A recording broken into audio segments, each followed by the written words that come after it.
Здравейте, казвам се Мая Цекова. На 27 октомври 2024 година получих хеморагичен инсулт и се наложи да ми направят мозъчна операция, вследствие на което се бях обездвижила и парализирана дясна страна. След рехабилитация започнах да се движа по-малко и започнах да търся в интернет начини да се движа по-добре и по-бързо да се възстановя.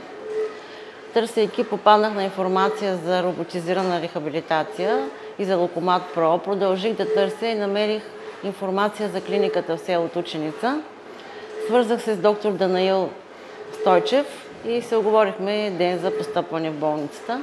Вече 10 дни съм тук и използвам ежедневно Локомат Про и другата роботизирана терапия в болницата и съм изключително доволна. Започнах да ходя много често без бастун. Стаята изобщо не го използвам. Преди това се движех с помощно средство. Обикалям алеите отново без бастун. Чувствам се по-стабилна, по-уверена.